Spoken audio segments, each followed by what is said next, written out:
Okay, another question here. My nonverbal son is 17 years old and he is too compliant.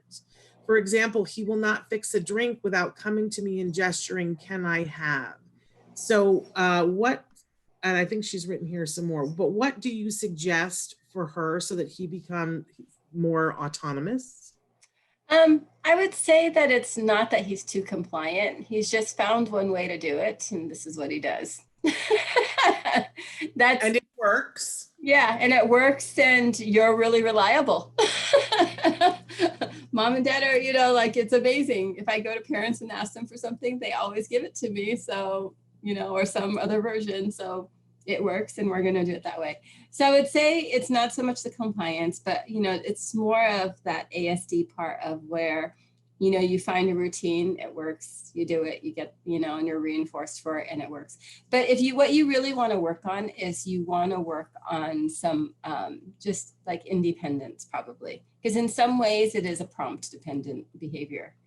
And so the focus of your program, or whoever is helping you with your programming, should be on getting him to generalize the skills so that he can get it on his own. Okay, so that this isn't going to happen, and you have to take yourself out of the equation. So it might be a step-by-step process.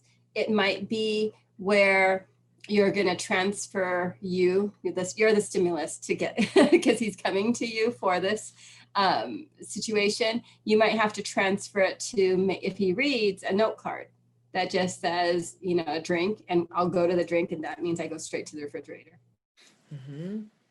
And so and I'm sorry, you froze a little bit. Are you still, oh, you're talking. Sorry. So a little bit and I talked over you. I apologize. No problem.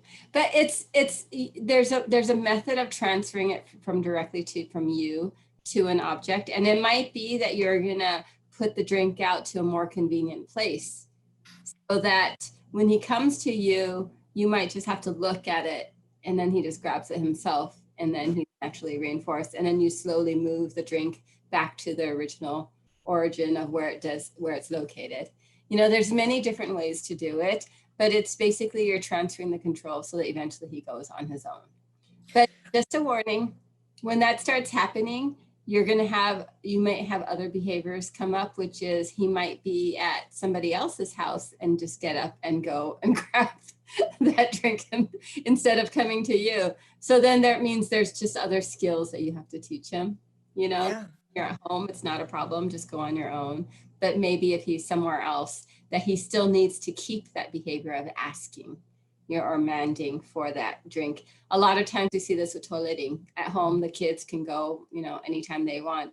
But once, if they're out in the community, they don't know how to ask to go. And then hopefully not, but an accident occurs, or maybe, the kids manning to go home because that's the only place they know they can just go on their own.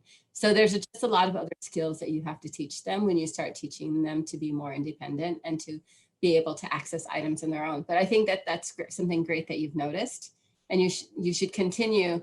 All the skills that we teach the kids, we always say, yeah, parents, we're teaching them, but you make them harder, you grow them, and the skills become more complex. And with that, they do get more independence too. So that's great that you've recognized it.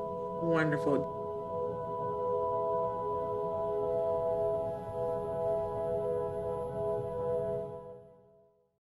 Hey, thanks for watching Autism Live. To subscribe, click here.